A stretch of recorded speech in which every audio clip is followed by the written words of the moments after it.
Hello and welcome back to the Anything Liverpool YouTube channel, or if you are watching on Twitter.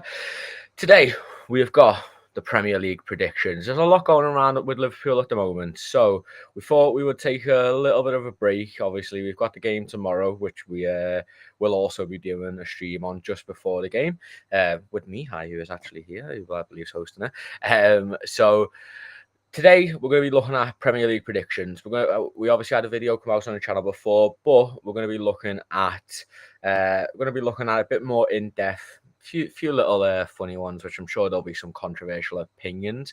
But just really quickly before I do get on to introducing everyone, if you are watching this on Twitter, make sure you do come over to our YouTube channel, Anything Liverpool. It is in the it should be underneath the comments. If he hasn't, then Steve's got a job to do. But go over there, make sure you leave a like, make sure you subscribe. I'm going to introduce everyone. Harold, first time on the stream. How you doing today, mate? I'm doing fine, thank you. First time, as you said, and been looking forward to it for a long time. Yeah, definitely. Glad to have you part of the team. Craig, your second time on the stream. How you doing today? I'm all right, mate. Yeah, looking forward to it. If it's as good as the last one, it's going to be a belter. I mean, I'm hosting it, so it's got to be. No offense, Steve. But Mihai, obviously, being around here plenty. How are you doing today, mate? All good, all good. Pretty excited for tomorrow. Can't wait for the stream as well. We have a lot to talk about. I've been, making changes to my FPL team quite constantly, and I have a feeling that I'll be making about 5 more drafts into tomorrow. But gonna get into that maybe a bit tomorrow as well. Yeah, definitely. I think we're all on the FPL grind a little bit. So, but okay. So we've got a bunch of topics. We're gonna go through all of them. We're gonna start off easy, a little bit less controversial. We're gonna start off with relegation. So obviously, usually what happens is the three teams who come up from the championship go straight back down. That is typically what happens, Harold. Are you thinking anything different this year? Has anyone impressed you? Sunderland have obviously had a great transfer window. You know, Burnley have signed Kyle Walker. That's something. Or if maybe teams got worse, I know, yeah. Or obviously the likes of Wolves have got worse. You know, they've sold Aiton Nori, they've sold Cunha, and haven't really replaced them. What are your kind of thoughts on relegation? Who have you got going down?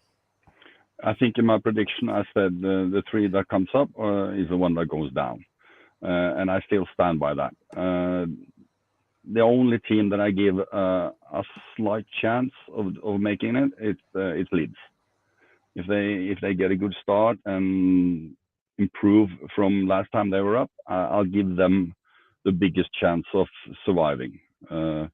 If they're being Leeds, they will fire the manager within 2 months and go down again. So we'll see. Yeah, I mean, Mihai, I really think Sunderland have a decent chance. It's a lot to bring in, a lot of moves to bring in. But I think getting the likes of Granit Xhaka, who's a Champions League player, if we're being honest, they've signed a lot of quality, and it doesn't just seem like they've got no plan. It seems like there's a genuine plan there. I've got to agree with kind of Oral there. That I think Burnley are nailed on 20th. I just don't see how they even get anywhere above that. I think they haven't improved and they've only lost players, and I don't really rate Scott Parker. So I can't see anything there. Leeds as well. I'm just not really sold on Leeds, I'll be honest. But I think Sunderland have got a decent chance, in my opinion, anyway. I've actually predicted them to stay up, with them being the only ones that actually stay up from the newly promoted sides. So I've predicted Burnley to finish rock bottom as well. Um I just I don't see how their play style translates really well to the Prem because I remember that in the Championship they were kind of playing it playing a low block. I feel like at some point I remember a season ticket holder posted like a screenshot of their last 7 home games all being 0-0 or something like that. It was quite something. I don't see them like defensively. They were sound, I guess, in the Championship, but now obviously there's a bit of a different level in the Prem. I don't see them really getting too many points. And Leeds again, I feel like if there's one of the newly promoted sides who actually has a plan, it is Sunderland, as you said. And I think, next to someone like Xhaka, who's a bit of a more experienced player, they've also signed, like, I think they've signed Adingra from Brighton as well, right? If I recall. So that's like they've kind of made signings, like they've gotten experienced players. There's also some young players to go along as well. I think they are going to stay up, and I have predicted Bournemouth to go down. Now, I had to go with a bit of a surprise package, I guess. In terms of, I just didn't really want to go boring. I feel like Bournemouth. I'm actually quite curious to see them tomorrow. I think I expect them to be pretty bad, especially defensively now with all of the outgoings. Obviously, they've lost Kerkej. They've just sold Zabarni as well. Lost Hausen as well. I don't really see them doing too well, especially now with one or two really good signings at the back. So I guess we can wait and see how many points they drop until January, because I think if they're not going to do some business in the next few years, they have to do something in January. So yeah, I'm going with Bournemouth, but I'm open to ideas.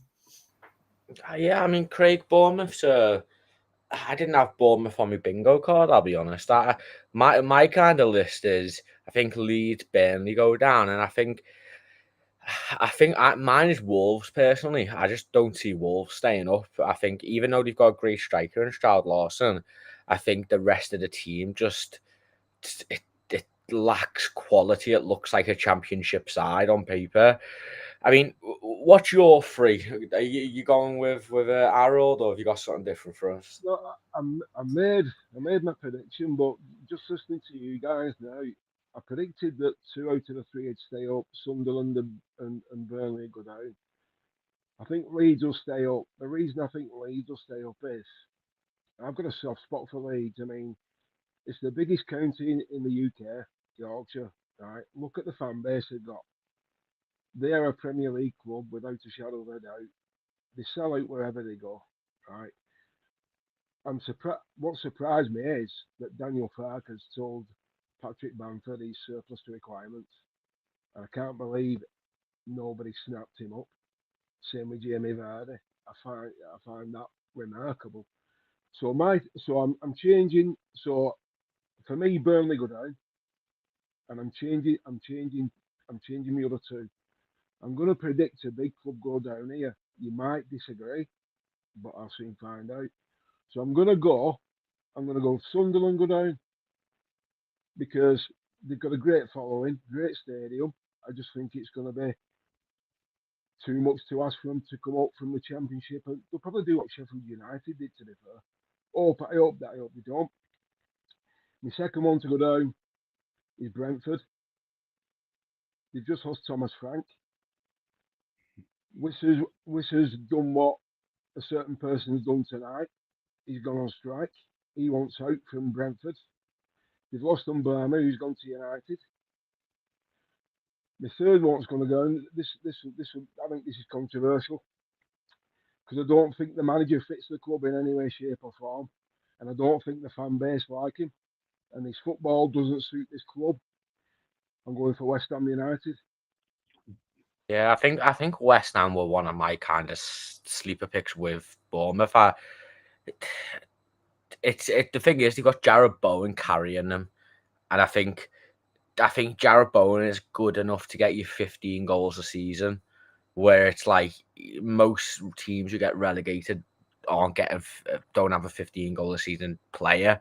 So, I mean, as well as to keep a Ketter, but I do see where you're coming from. I think Craig, one potential team who, I don't think so, but he's adding a lot of players, and if we add a lot of players into an already kind of team that aren't amazing, and hope for the best.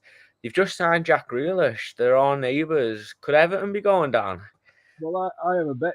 I've done it since I was 20-year-old. I have £20 a year that they get relegated, and it's not come up yet. So, I mean, my ideal, I'd die an happy man. You know what happens when teams move to a new stadium?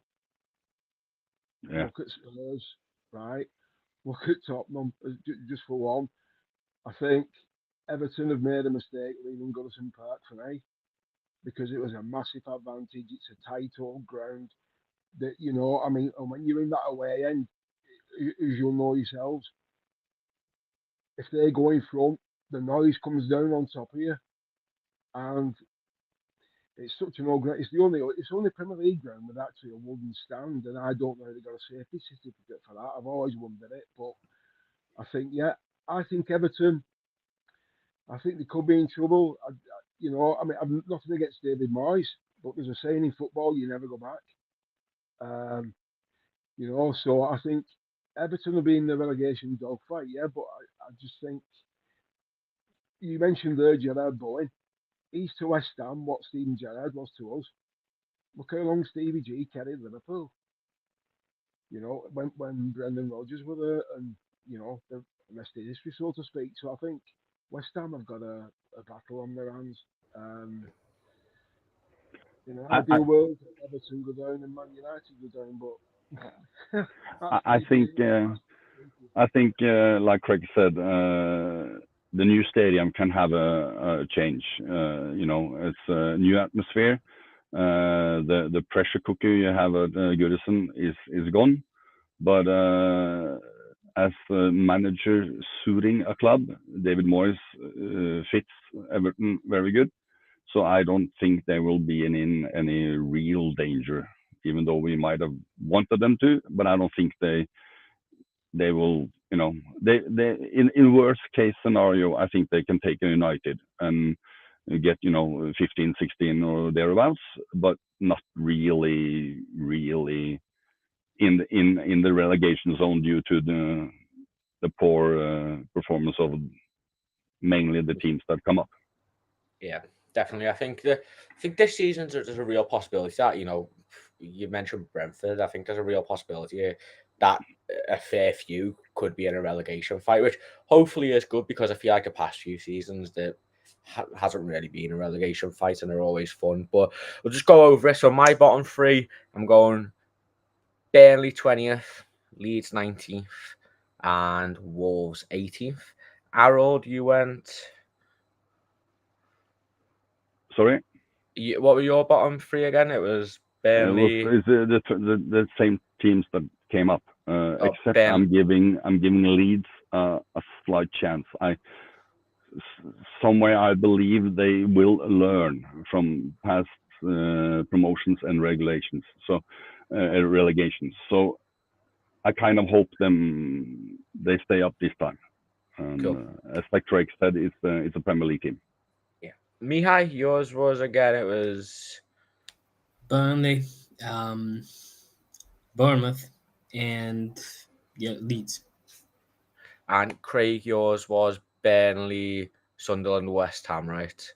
No, Sunderland, Brentford, and West Ham. Oh, I've gone rogue there. I think Burnley and nailed on. All right. Again, guys, if you're watching on YouTube or Twitter, please make sure you do leave a like on the video. It helps out a bunch. Also, subscribe to the YouTube. We post daily content there with the notifications on. Okay, top four. We'll do top four really quick. Let's start with the champions. Are we all in agreement that Liverpool are going to win the league? Yes. Look, listen. I think I'll speak for us all. Liverpool, the expectation is to win the league. We have spent far too much money and improved the squad not to win it. I think it would be a failure at this point if we didn't win it. I think the only way we could even mask up a failure in that is if we won the Champions League. But I think a Premier League defense is probably the minimum. Won't spend too long on that because I think we've talked about Liverpool a lot on streams. We'll go with the rest of the top four. Obviously, potential top five might make the Champions League, but you won't know that until later in the season. So we'll do from second to fourth, and I think could be a few dark horses in this. I'll give mine first. So second, I'm going Manchester City. I think if they can get Rodri playing well, I think that they're very good, but I still think they're just too far off. I don't like the chair he signed, and he's not a Pep Guardiola player. I've never really rated Phil Foden. I think the loss of De Bruyne and also Ruben Diaz, I honestly think he's one of the most overrated centre backs that has ever played in the Premier League. I don't think he has one world class quality. Third, I am going Chelsea. I think Chelsea are going to do relatively well to how they did last season. I think the only kind of thing I'm worried about is they haven't had a preseason, but I think they've recruited well. I think they've improved their striker department. I think they've got a million wingers. One of them has to be good. And then fourth, a extremely rogue shout, and it does also mean I put Arsenal outside the top four. I'm going Spurs.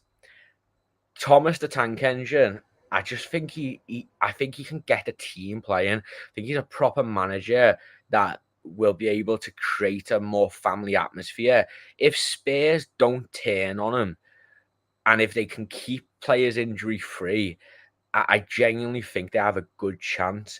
And with regards to with Arsenal, I don't really I think this is the season where they just collapse. I think Arteta will be gone by Christmas, and everything will kind of fall for them. So that's my top four. Craig, I'll go with you next. What's your top four? Okay, my top four champions, without being biased, is Liverpool. Second, Chelsea. I just think with the squad what we're getting together, it took a while for the manager Sesko to get his feet under the table and sort out what he wants and who he wants, and I think he's doing a decent job now. I mean, they're not short of goalkeepers; they've got 9. So, third place, I'm going City. I think it would be extremely foolish of anybody to write them off. Pep looks refreshed. He looks ready to go again. I mean, Rodri being out till mid-September, that's a big blow for him at the minute. Can Phil Foden get back his hunger and his appetite again? I think Ireland, you can't rule him out for the golden boot. He's just a goal machine. The fourth one, I'm going Aston Villa. I think they've got probably one of the best managers in world football, who doesn't get the credit he deserves. And I've met him actually, and he's a really, really nice man. But he's very, very clever in what he wants from his club, from his team, how he sets up. He's not frightened of getting rid of people who he doesn't want. I think Aston Villa are basically, they're not being spoken about as it should be for me. You got another one? I mean, if you want to give us a fifth one, go on. I'll give you a fifth one. The fifth one, Spurs. So Arsenal outside your top 5. I think Arsenal will finish it top 5, and I think Arteta will be sacked by Christmas. Craig, we're on the same page. I'm thinking the same as you. The reason I'm saying that, Charlie, is last season he spent over 600 million, and was he spent this year? And Crystal Probably Palace, 200 plus. So this is his 7th season. Yeah, Sixth. 6 years. So he's won an FA Cup and a Charity Shield. What's Crystal Palace just won in the space of 3 months? Same as what Arsenal have won. They spent and Arsenal spent over 700 million pounds. So he either wins the league or he's out. But that's not going to happen. So for me, but this is the first year with a decent striker, then. That's always an excuse, though, isn't it? But my point is, all the other years they haven't a striker. I mean, Jesus was not a striker. He was a failure in City who won everything. I mean, he wasn't a good footballer. Now they have a good striker. I'm not saying he's going to work out, but he has I think the chances are a little bit better than. Poorer. He obviously had Aubameyang, and he didn't want him. He had the funds to sign a striker the past couple of years, I think. And he wanted to keep Havertz and kind of play that. So for me, it's self-inflicted. Personally, he's had so much money. You know, he could have went out Yeah. and got a striker. So it's I'm yeah, not saying it's not his own fault, but I'm yeah, saying they do now have him. yeah. He's That's definitely the got no that's excuse. that's the difference from the other years. Whether it was self-inflicted or not, he didn't have a striker. Now he does. Yeah, I think Yorker has got to score 20 goals plus, and I just can't see that happening. Not in the, he's playing in the Premier League now. He's not playing in the Portuguese league. I I mean, know. No, no. And Me, he, I mean, I always say it's this Gyökeres stinks of Darwin Núñez to me. You know, these Portuguese strikers, how many have come good? So I don't think the quality is a problem. I think the lack of service is more the problem for Gyökeres. yeah, maybe. I mean, Mihai, we've had two people outside have Arsenal outside the top four. Are you joining? What's your top four? You know, we had a meme in our group chat for like the past few years with me being an Arsenal fanboy. It seems like it's gonna live on because I have Arsenal in second. I think they have that defense that's gonna salvage them a lot of points, as it did like for the past few seasons as well. It's you're bound to have a good defense when you send like 10 different center backs in like 2 seasons. So, but yeah, I so I don't think Gyökeres is going to be like this huge success. I think we've had a stream where we've also kind of mentioned him, and the thing with him is he's not able to do what Ekitike does, what he'd do for us, for example, to take balls from like out in his own half and then progress the ball and stuff like that. He needs the service, and as long as he's not getting it, he's not going to score too many goals. I think he's going to do well in the beginning, but then he's going to be found out pretty easily because he doesn't really have too many dimensions to his game. And yeah, for me, that's that.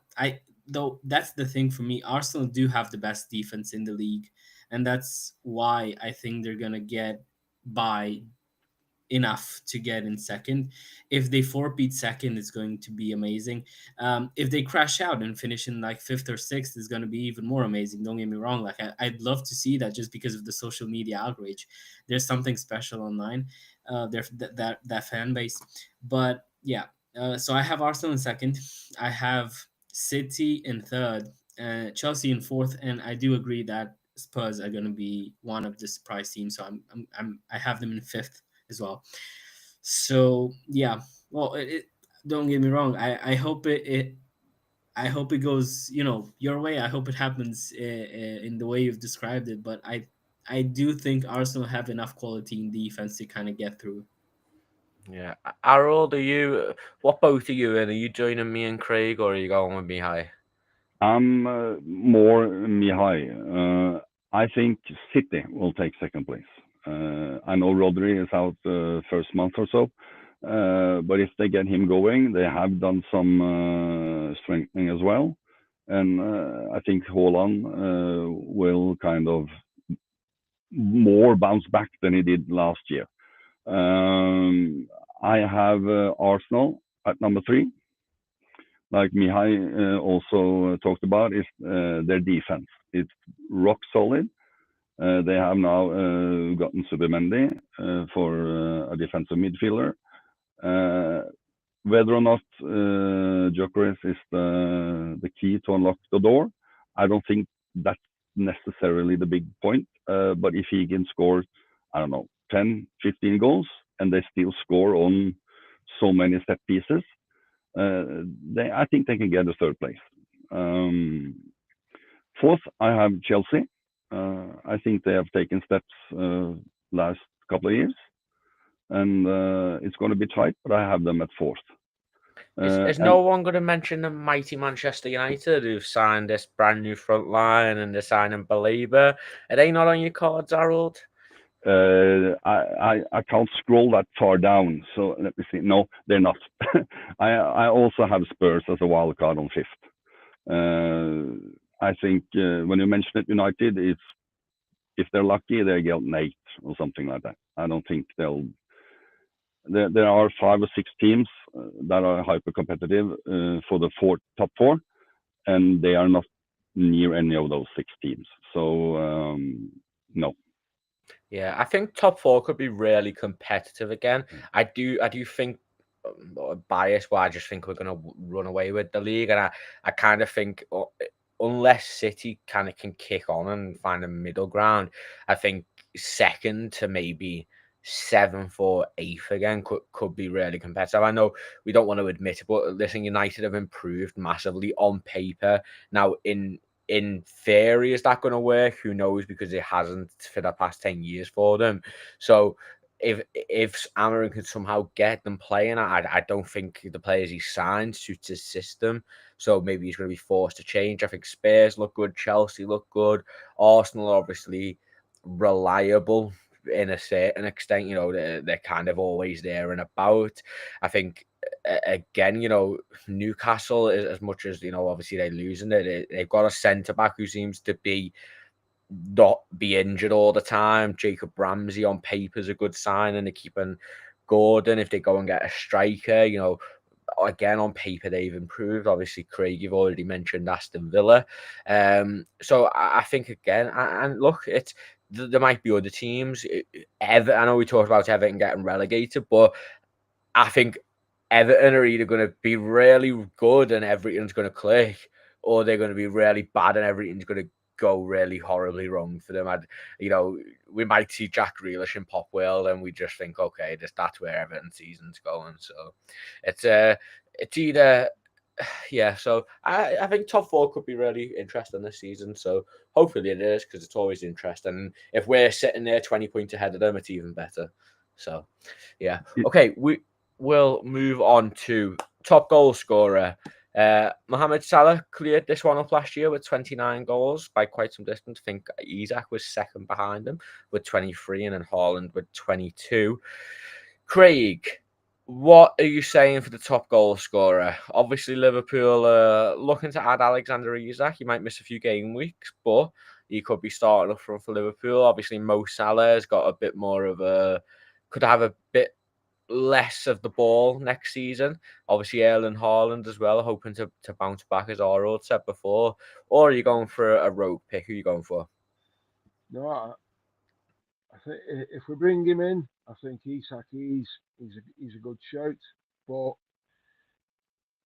I'm going to go with the guy who won it last year. I think it'd be very foolish for people to write him off now. He's not had a good pre-season. His penalties, well, you know, less said about them, the better. But I think more come tomorrow night, he'll be raring to go again. I think more when I think he'll finish top scorer for me. And if we bring Isak in, I think he won't be too far behind him. You think still Salah will win it when he goes to Africa? He'll miss a few games. He can afford to. He's that good. I believe he won it. Where, correct me if I'm wrong, but I believe that when him, Mane, and Aubameyang all won it in that year, I think all 3 of them went to AFCON that year, and they all tied. But I'm pretty sure he's won a Golden Boot while he's went to AFCON. There's no guarantee he's going to be away for 6 weeks either, because it depends how Egypt do. Yeah. No. So that obviously one of the favourites. I mean, I'll take it on to you. I mean, I'm going with Haaland. I think City, even though they're not as I don't know how it's going to work on paper, because I think Pep signed players who don't really fit into his system. But it's hard to bet against Guardiola, so he must have a plan that he thinks is going to work. And I think that is catering a lot more towards Haaland. That's who I'm going with, but I think Salah, you can't, as Craig said, you just can't write Salah off. I mean, we know that he's addicted to records, and if he wins the Golden Boot again, he will be the all-time top Golden Boot holder with 4. At the moment, it's him and Thierry Henry tied a 3rd. But who's your pick for top goal scorer? Who are you asking me? Harold, sorry, yeah. I think it's difficult, because when you've had a season like Liverpool and Salah had last year, you could expect some drop in performance. He's not getting any younger. He will get a lot of goals due to penalties. I think he will be more dangerous now that he has Frimpong on the side who can come from overlap and help him instead of 2-on-1 and all that. He is a contender. I also think Haaland is a big shout out because he gets the service in City. He is the kind of striker like Miha named earlier, like Gyökeres, but the difference is that he gets the service. I'm not sure Gyökeres will. So, but if we get Isaac, I think he will be. Yeah, and Mihai, I mean, are you going to stick with your Arsenal bias? Maybe Gyökeres? No, I think this season it is fairly straightforward. I think Haaland is the one that's going to get it, mainly because I don't see. I think with us with Liverpool, obviously with us getting Wirtz, getting Ekitike, potentially Isaac as well, and also having Frimpong. That we have a right back that plays basically as a right wing in a lot of moments during a game. I think Salah's goals will go down. I think that's kind of a given. I think the point that I was making in a past stream as well is if I'm telling you now that we're gonna win the game tomorrow, let's say 5-0. 1 season ago, 2 seasons ago, 3 seasons ago, you would have said, okay, Mo Salah is probably going to be involved in like 3 goals out of those 5. Now you can't be that certain because obviously we do have a lot of names that can pop up on the score sheet. So I think he won't be able to replicate. I mean, I believe he won't be able to replicate what he did last season. Obviously, a record-breaking season.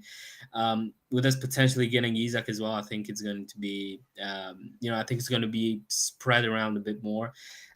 With City, Haaland's going to be obviously the focal point of that attack. If a ball gets in the box, he's probably going to be the one on the end of it. So, I think, and last season he did have a really good season as well. Like 22 goals is a good season too. So I think for me, it's easily Haaland this one. And I think the drop in goals from Salah is not not necessarily a bad thing for Liverpool as a team, because we were very reliant on him last season.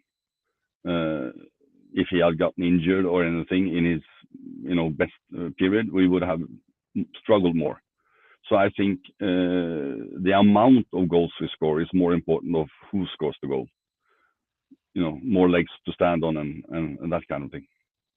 Yeah, definitely. I think Liverpool's attack's going to be a real big focal point because obviously we're looking at signing Isaac and potentially another forward. So, I think if we do sign a forward, another winger as well, they're not going to be sitting on the bench every game. So it's there's going to be a lot of rotation. But that does bring us on to our next one. Most assists, which I don't think was on our sheet that we had, so I'm putting you on the spot.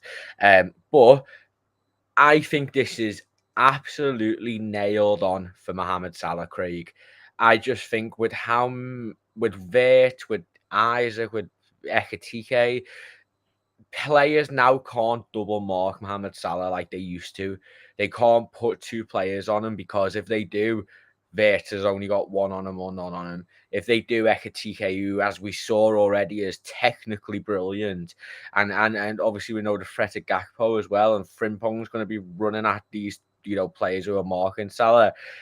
And now it looks like he actually has footballers who can put the ball in the net, not like Darwin Núñez and Luis Diaz. So, Craig, in my kind of bold prediction of the season, I think Mohamed Salah is going to get 20 plus assists. I think he's going to break De Bruyne and Henry's 20 assist record. And I don't think anyone will be close to him with regards to the assists. What about yourself?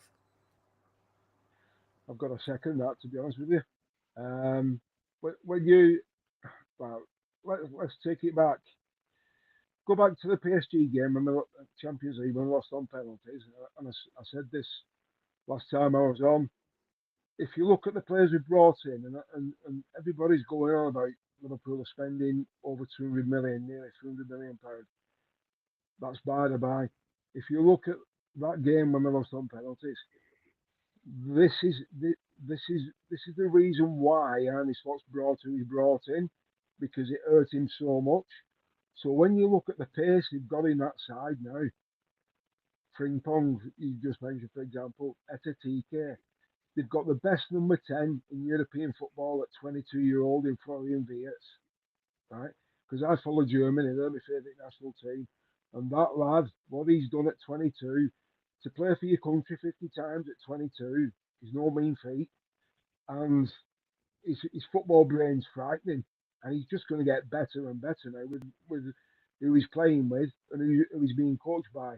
So I think don't be surprised if Mo Salah hits 30 assists this season. It's frightening. And there's one guy, I think he's going to leave. It depends if we bring another striker in. But if you lads watched Arne Slot's press conference this morning, and he's given an interview, and he actually came out and said after the interview, we need another striker. So, and I said it last on Friday night. There's no way, in my opinion, there's no way Liverpool sell Darwin Núñez for 56 million, Luis Diaz for 75 million, and not bring a striker in. Okay, we've lost 3 strikers. We know what the other one was, but we sold 2, and there's no way we're going to do that without bringing who they want to bring in. We know who he is. It's not rocket science. We know what needs to be done. We don't hold the cards here, do we? But I agree with you there, Charlie. I think Mo Salah, yeah, he'll get the most assists without doubt. I don't think anybody will touch him, even if we brought Isak in.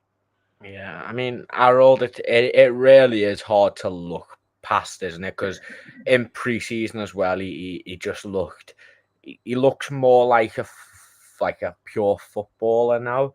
He focused on goals so much. I feel like in the past few years, he's been he's looking for that flashy pass and that pass, that is splitting defenses. And, he's had Darwin Núñez on the end of it. I mean, I think I saw something like over the past 2 seasons, Núñez had missed 20 big chances off Salah's passes. That's 20 assists, and even if we give him some slack, you'd expect the most forwards to probably finish maybe, at least, 2/3 of them. So, if we're being generous, let's say at least 14 assists that he's missed out in the past 2 seasons, just off Núñez alone. And we know what Luis Diaz was like in a 1v1. So now he seems to have footballers who can put the ball in the net. And KDB's gone as well. It's just, I don't see anyone. I think he could double second place's assist personally. I think he is a contender, but as you say, he now has a better quality and better headers for his crosses in Ekitike and possibly Isaac. They are better in the box than the ones we had, but I want to try something new and say Wirtz. Because what I've seen from him so far, he is, first of all, he's in the middle. I mean, he has flicks and short passes and 1-2s, and he can cross. I mean, kind of like Bobby Firmino. He's in the thick of it, everything, and through balls and all that. So yeah, I'm trying that. Mihai, you gonna give us anything different? Maybe an Odegaard, Saka? Good to see you're still going on about that one. Yeah, you brought it up. Fair enough. Shot myself in the leg, in the foot. Sorry.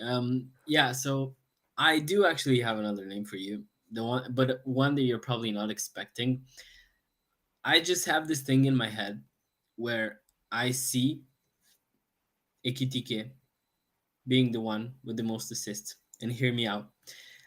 One of the things that I loved in his game at Frankfurt was his ability to be a selfless striker. He loves setting up chances for his teammates.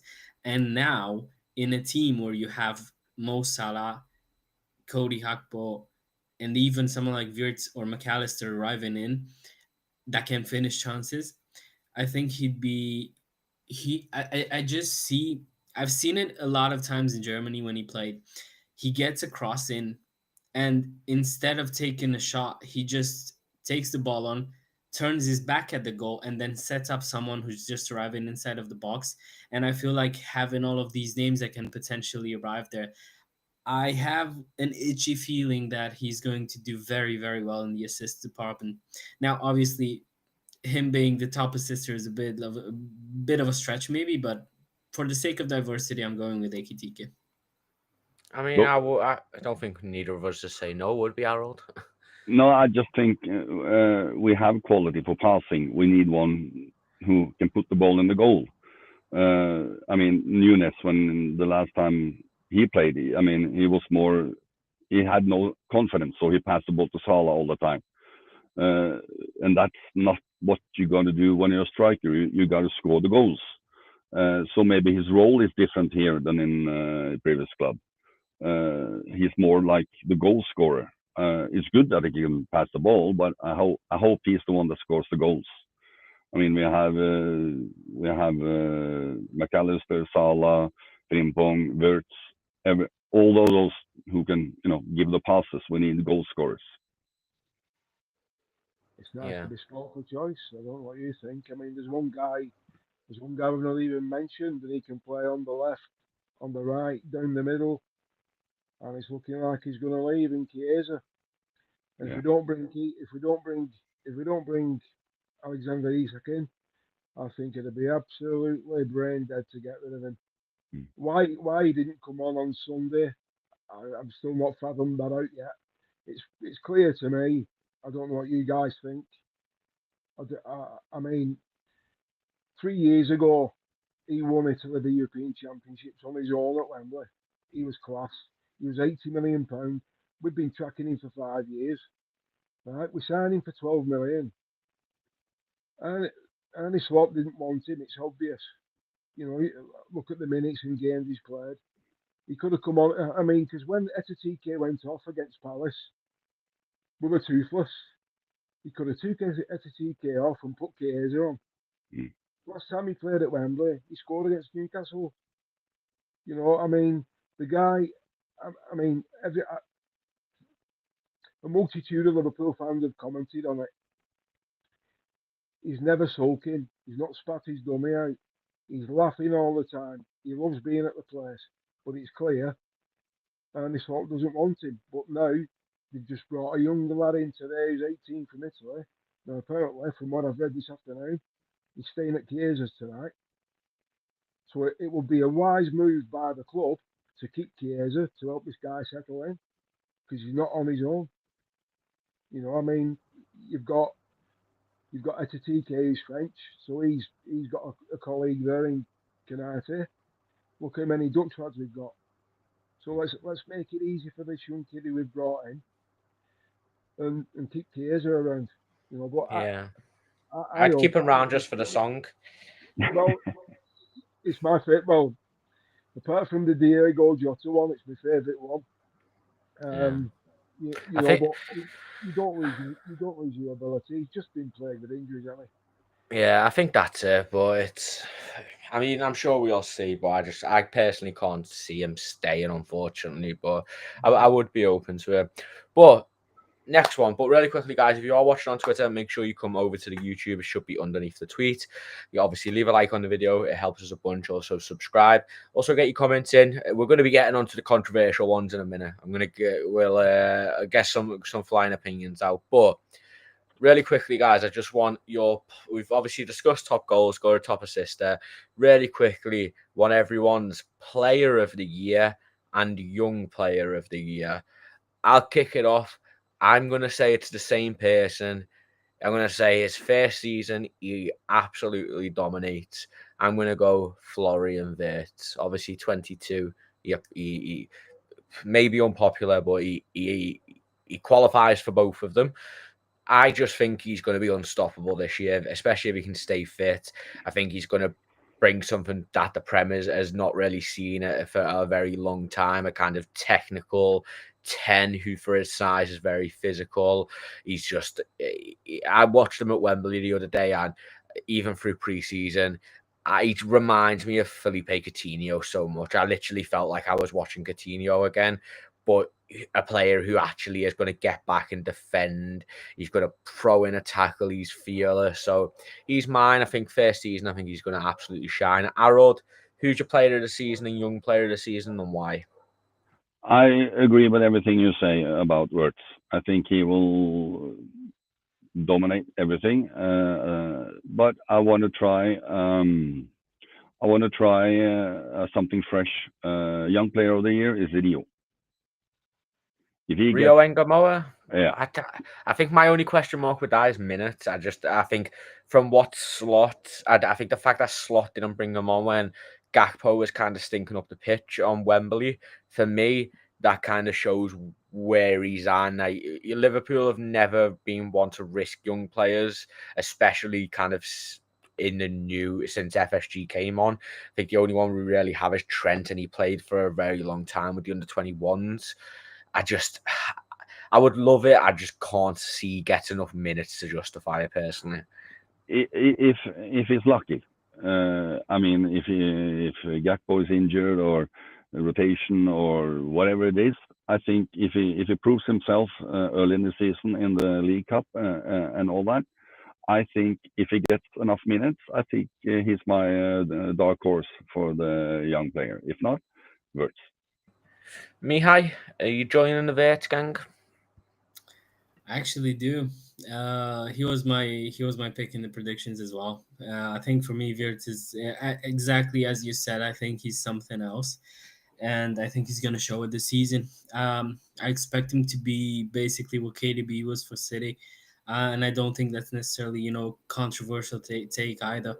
I feel like next season he's gonna get Player of the Season in the Premier League, and then after we win the Prem and the Champions League, he's also gonna get the Ballon d'Or. So fairly easy ride for him. Yeah, just that simple, isn't it? Yeah. Win the Prem, win the Champions League, collect your Ballon d'Or whilst you're on your way home. I mean, I wish we could all do that.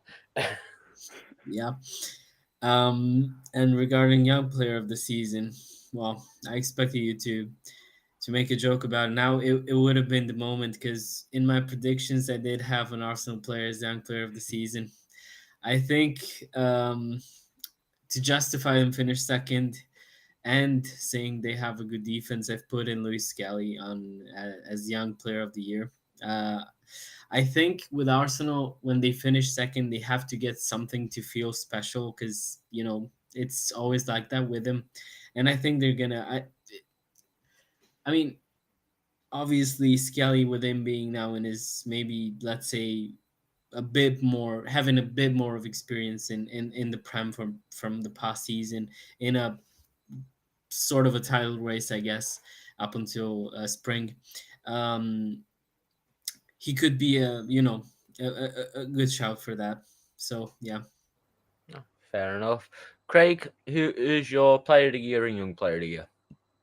I'm torn between two for the player of the year. I'm torn between Florian Wirtz and Mo Salah. I just I just think you get. I know what we've paid 116 million for Wirtz. You just can't write more off. Um, so it's between them two for the player of the year for me. I can't separate them. And the young player, I mean, what's the age group for that? I mean, how old do you have to be? You have to be 22. You have to be 22 or 23 when the season starts. Right. Well, So you I think can be. Florian Wirtz will win the young player of the year. Yeah, I, I think that's fair. I think it's a lot of pressure to put on somebody, but he's been asked about the price tag. He says, "I don't care about the price tag." He's got the confidence. For me, this might be a bold shout. This, I'll probably get shot down. You probably clip this and play it back and haunt me with it. This is Florian Wirtz for me is what Kevin De Bruyne was to Man City. It's as simple as that. you've got the best number 10 in the Premier League now. I've watched something today. I'm not going to name the person, but this person said that the best number 10 in the Premier League is Cole Palmer. Not a chance. Not Were a they chance. drunk? Look, I will Yeah, defend Cole Palmer. I like Palmer. I think he's I've a got nothing really against good him, player. Charlie, but he's not the same league as Verts. Oh no. They The thing is though, you can't. I don't think you can say that at the moment. As good as Vert has been in the Bundesliga, the Premier League is a different beast. And Cole Palmer has been great in the Premier League for 2 seasons. He's been When, killing in conference as well. yeah. You don't play 50 times for Germany at 22. Oh, 100%. I think he'll do better than him this season, but I can never write Cole Palmer off. He proved me very wrong in his first season, and I have to back him since then. I also like him. I think he's a very likable, down to earth guy, which you don't really get in football anymore. No. I think he's just a normal fella from Manchester, man. Yeah, he may be, but I've never gotten the Cole Palmer hype. I mean, he's a good player, no doubt about it, and he's doing very well in a very good team. But I'm sorry, I don't see him as a world class player or anything like that. Fair enough. I think a lot of Chelsea fans would disagree there, but it's Sure. all right. Before we get in trouble, my favorite Cole Palmer moment was when he was asked to build his Premier League Mount Rushmore, and he said, "What's that?" Yeah. He's if he wasn't a footballer, I don't know what he would be doing. Let's just say that. Drunk. Yeah, maybe. While we're talking about Chelsea and Cole Palmer, what I'd like to say is, what an absolutely class gesture from that football club to donate that amount of money to Diego and Andre's families. It's just, I tell you what. Yeah, I hope they didn't. get standing ovation when they come to Anfield for what they've done today, because that's remarkable, that by any stretch of the imagination.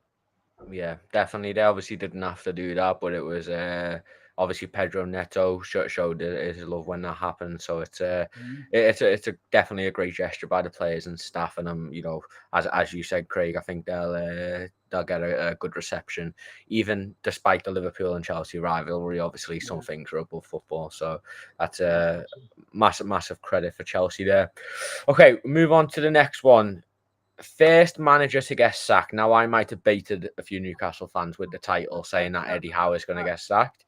Now, as much as I don't think Eddie Howe is going to get sacked, I think he might walk if things don't get off to a good season. I think there is so much pressure on Newcastle this season, especially if they lose Alexander Isak and don't get in this replacement. I'm convinced once Vista joins, Isak joins. But my first sacking of the summer is a very easy one. I think it's going to be, I believe his name's Victor Pereira from Wolves. Wolves go through managers like, I don't know, like something. They Kellogg's make cereal. yeah, I think, honestly, if they have a bad start, I think within 6-7 games, if they lose them, he could be gone. I just, outside of that, I really don't see who else could be going, Harold. I mean, who have you got in mind? I think my first pick is Scott Parker. I think he usually gets fired first or number two. I think he will go. If not, I think if Arsenal have a poor start, a really poor start, they have a tough program in the beginning as well. So sorry, you've got an easy game on Sunday. Yeah, sure, but I think I think he is one of at least the my choice for the top clubs to lose his job, and Scott Parker all around, I think. Yeah, definitely. I mean, Mihai, I think typically the relegation clubs kind of like to stick to their manager for a while, so there's not as many kind of cop outs there. I think who the hell is managing West Ham now at the moment? I don't know, but potentially them. Graham Potter. Oh, what's the Graham name? Potter, Graham That's Potter, it, yeah. yeah. So Yeah. he does crumble under pressure as we have saw at Chelsea. So who's your shout, Mihai? I think for me, it was pretty straightforward when I thought about it. And I feel really bad saying this, but I think it's gonna be Farke again. I think the thing is, I know that Leeds were already thinking of replacing him after they've secured promotion, which I think was wild. But the seed of doubt has already been planted, and I think that's why I see him being, having this uh, shadow over his head. I think you know what they're going to be looking for an excuse to sack him, and I think that's going to be why he's going to be the first one to get the sack. Uh, I I don't get the I you know what I don't really get now if we're on the topic. What I want to mention, I think West Ham are going to surprise a few people. I don't think they're going to be that bad. I have a mate who's a West Ham fan, and he's actually quite positive, famous last words, about the season. And I do think that Potter is going to do a good job at West Ham. I think you've kind of seen it last season a bit as well. The signs were there, and I think a mid-table side is a bit better for him than Chelsea. I mean, uh, Chelsea was doomed to fail, no matter the manager at that point. So I think it's going to be these. Yeah, I mean, Craig, any outside shouts, or are you Yeah, sticking well, to? no, mine's controversial. But just going what Mian said there, Potter, yeah, he'd do a good job if he changed his name from Graham to Harry, and then he'd be all right. Probably be a wizard then, wouldn't he? But no, my manager, first manager to be sacked is Ruben Amorim at Man United. Because not because I mean it's okay what he did at Sporting Lisbon, but if you look at this United squad, if you look at the team, they've got the same goalkeeper. He couldn't catch a cold, let alone a football. They've got the same back four, and Harry Maguire, just to name one. The midfield's not changed. They've brought in three new strikers. They've got Arsenal on Sunday at Old Trafford, so that's not going to go down very well. And a certain Mr. Neville's got United finishing in the top five. I think a bit of bias there, but no, for me, I just think Ruben Amorim will be gone by Christmas. I mean, when you last year I think everybody watched it.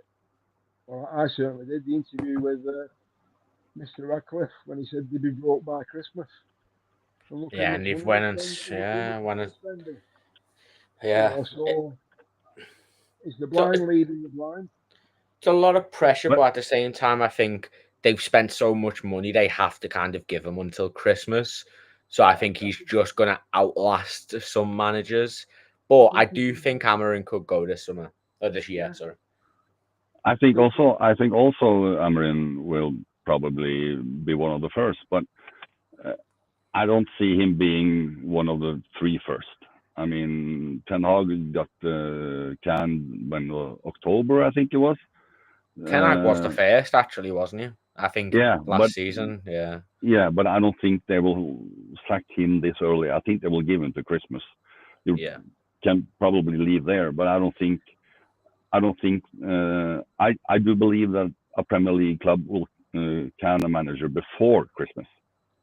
Yeah, definitely, yeah. So Yeah.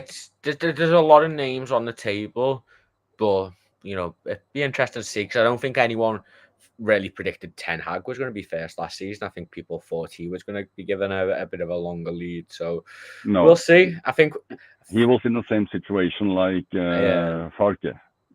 I mean, he was also on his way out. But they did give him a new contract, so it's you wouldn't have. I didn't think they were Yeah, going to sack him after giving him a new deal. Personally, but he had the same shadow hanging over him as Farke has in Leeds right now. So when the board makes a mistake, they usually make one more, and But if you look at how Man United are being run as a club, I mean, before we started this stream tonight, Charlie, it came up on my phone. Manchester United have just sold Jadon Sancho to Roma for 20 million. They paid 75 million for him. You yeah. can't run a business like that. You know, they're after getting rid of Ireland now. You know, and he doesn't want Who's to going to go, pay him? but they're after kicking him out. You know, Casemiro, look at the wages he's on. It's. I'm just so glad that we've got, and you know, it's funny. The FSG brigade are very quiet now. You don't hear none of them guys there. I'm just No. so glad we've got them up running our club and not these clowns at Old Trafford. You know, Yeah. you know, be careful what you wish for, as they say. I know we wouldn't have Carol and Caroline if good old Jim was running our ship, no, but no. definitely know that they're important to the team. So it's The players would end up sweeping up and cleaning the acts after they finished training if they were running our club. I know, definitely. Okay, last one before we go on to what we think Liverpool will win this season. Flop of the season. Now, this can be anything: football club, manager, player. I went with a player, and I think we've just went on Manchester United, but I think it's going to be Sesko. I think when we were linked with players, I think after Gyökeres, I just think they wanted too much money for him. I just don't think he's gonna be technical enough. He just reminds me of Darwin Núñez so much, but he can hit the football harder. And they're all now relying so much on him, and they've now got three strikers. Two of them are £70 million or in bloody Hoyland and uh, Sesko, and they've also got Xerxes as well. I just think it's going to be more of the same for Sesko. And do you know what? Maybe just a Manchester United front three in general. Actually, I'll change my answer to that because I don't think Cunha is going to do well, and I don't think Mbeumo is going to do well, which is a shame because I really liked Mbeumo, and I think if Mbeumo was 2 years younger, I think we should have signed him to be Salah's long-term replacement because they're so similar. And I think Mbeumo would have been better off joining Newcastle. I think he would have started and been instrumental there. And I think Sesko as well was honestly silly not to join Newcastle as well. So, I know United's this massive name, but it's just their entire front three on paper for me doesn't make sense. They all want to be central and they all want to receive the ball. Who are they going to have running behind Dallo and Ahmad? And, on the flip side of that, Ahmad then has to defend and he can't defend, and Dallow's biggest weakness was defending. So you then so exposed everywhere. Just the front three signing to make no sense, but especially Sesko. Mihai, what was your flop of the season? You've mentioned him. I did go with Mbeumo as well. I think, as you said, I loved him at Brentford, especially for FPL reasons. But I think he had a really, really good system in place for him at Brentford where they would defend really well. And then on the counters, they had him as pretty much the focal point. I think, a lot of balls would go through him and he'd get on the end of a lot of the counters. Um, I don't I like him, but I don't see how he's going to do well at United, mainly because their whole attack is so lackluster. And I think at this time, you're not going to get the spaces that you'll be getting when playing for Brentford. I think teams are going to be coming to Old Trafford, and the majority of them are going to sit back, sorry. And I think he's not going to get too much space, and he's not going to be able to beat his man that many times and get that many chances. I think Cunha is going to do better, and I don't think with Sheshko. I think it's a bit complicated. I do like him as a footballer, I wouldn't have really taken him at Liverpool either. But I don't think he's that bad. I think out of the front, out of the players in the Man United attack and what's expected of him, I think Mbama's going to struggle. Yeah. I mean, Craig, what are you going? Are you joining our Manchester United slamming session, or are you No, got something else in mind? no, I'll cut them a break on this one. I think my flop for me. I think yeah. I mean, I agree with you. I think Sesko 80 million is a lot of money. It's a big gamble. But as you know, with any striker, it's a gamble no matter who you bring in. So my flop for me is going to be Gorka at Arsenal. I just think he's going to find the Premier League a completely different kettle of fish to what he's been used to. He's going to get bullied. He's going to get knocked about. Yeah, he's a big lad, but yeah, I just think his celebration where he's got his fingers crossed together over his face. Yeah, there'll be he'll change that to just putting his palms over his face, thinking, "Oh, how'd I miss that?" Wiping his So tears away. yeah. I mean, he'll be sponsored by Andex by the time season's over. Yeah. Um, so I think yeah, he's going to be the flop. I was going to go for Delap, at Chelsea, but I think he'll do okay. Yeah, definitely. I mean, Harold, what are you saying for flop of the season? Well, first of all, I want to ask you a question, Charlie. Yeah. What will you consider a flop for a team that entered 16 last season? Because you said United, and if not last year was a flop, what will be a I flop mean, for? the United front three. I mean, it's. I think United will get probably top 8, which from where they were is obviously a positive. But I think you also have to balance the expectation with, you know, they're not spending what have they spent 180 million on that attack, maybe more, 200 million on that attack. Yeah. That has to come with some expectation. You can't just look at where United finished and be like, oh, well, if you get more than 10 goals between them, that's an improvement. Yeah, obviously, but it's an improvement on the absolute lowest of the low. They're Manchester United. They're the second biggest club in England. They're a top 5, top 6 biggest club in the world. As much as we're rivals with them, I'm not going to sit here and pretend that they're some tiny club.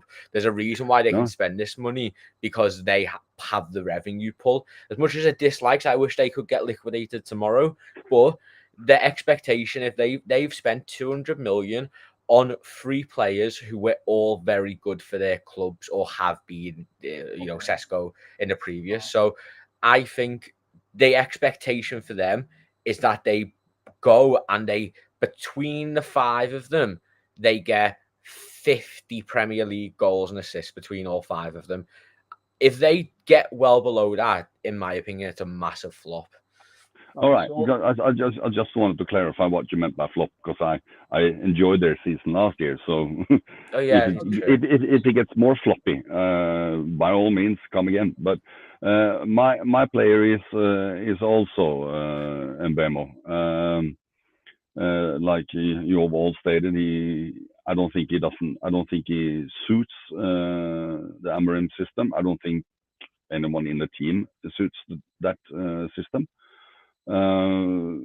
I think he will be one of them. Probably Kepa in Arsenal as well, but he's been kind of rubbish for many years. But yeah, so just to throw this back at you, Charlie, what Harold just said there, putting you in an awkward position here now. yeah, So, you just mentioned expectation, right?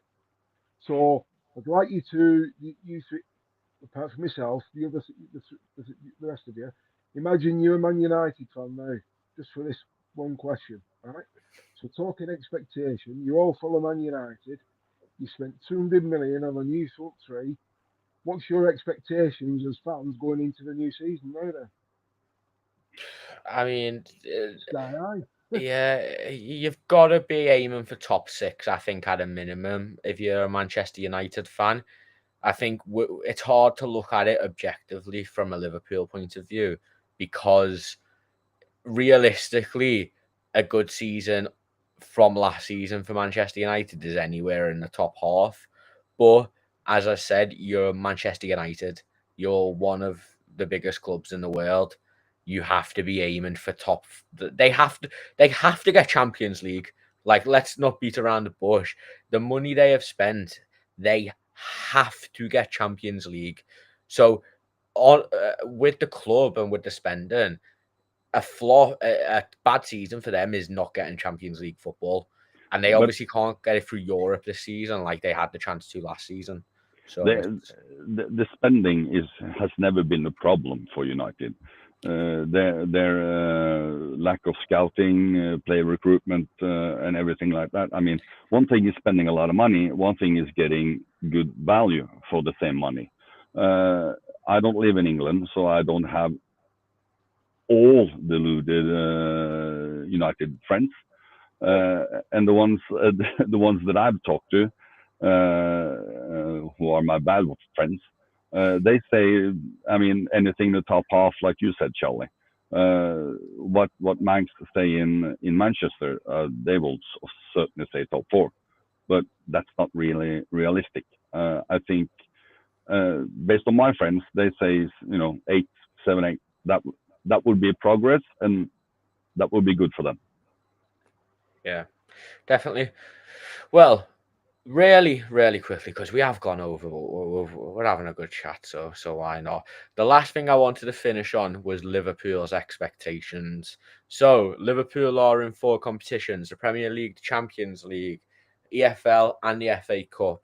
Obviously, we will only won the Premier League last year, and we got fairly close to the EFL Cup, and we unfortunately got knocked out of the FA Cup by Plymouth Argyle, and obviously the PSG tie, who went on to win the Champions League. Now, I think optimistically we are going to do the double, the Premier League and Champions League. I just think we're so strong against the top clubs. I think the Premier League is going to be a walk in the park. Maybe again, a bit too optimistic there. But I think we're going to be able to later on in the round, the quality that we have, hopefully when we sign Isaac and this winger and Mark Gahey, of course. I just think Slot mentioned the PSG game as well in a recent. He holds grudges. I think he's going to want to go for the Champions League. So I'm going an optimistic double Premier League, Champions League. Mihai, what are you saying? Well, in the predictions, I took Premier League and the EFL Cup. I think obviously I'd love for us to win the Champions League now, especially as it's been it's been 6 years since the that seems like a long time, but I'd love for us to win the Champions League, obviously, but I just think with the Champions League, there's always an element of you just have no clue of what's going to happen. Like I think in the Champions League, I think in the Prem with the quality that we have, I think it's going to be easier to, let's say, maintain a level that will allow us to get enough points so that we win it. In the Champions League, it's going to be a bit different because you obviously have, like, imagine this: you're gonna play the first leg, you're getting an away leg. Let's say you lose, you have a poor game, whatever, you lose by 2 goals. Then you come to Anfield, and then the setup of the opposition, and they're gonna put on a low block. And if our strikers and if our attackers are not in the best, are not gonna have their best game that evening, you might as well not score enough to go through. I think in the Champions League, there's always that element of you have one bent game, and then the second leg is going to be just so difficult to pull off due to obviously the context that's played in.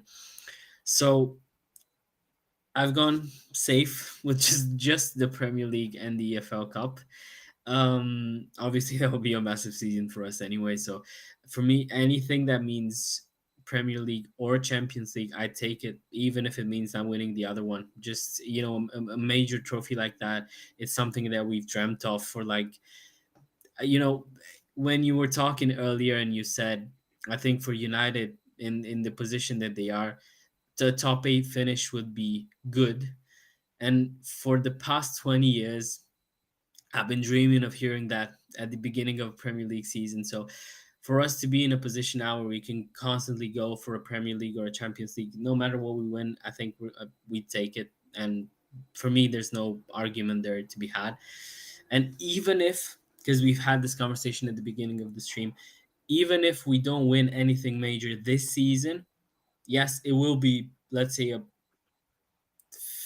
failed season of sorts, I guess, due to the expectations. But if you look at that squad, we have Wirtz, Ekitike, Frimpong, Kerkez, Soboslai, Gravenberg, McAllister, all of them being 25 or under.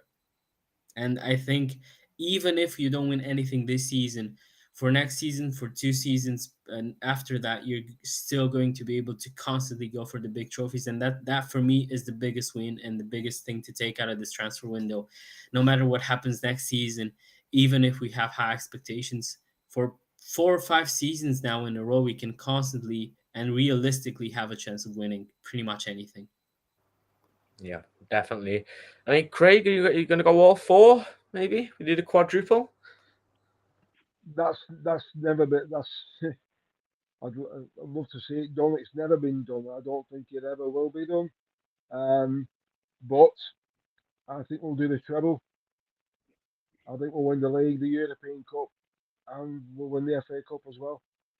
Because when you look at the squad depth now, you got Mohamed Ashvili, great goalkeeper. He's not settled in yet proper. You've got baby Virgil who's just signed today and he's having his medical today, so he'll probably play in the FA Cup.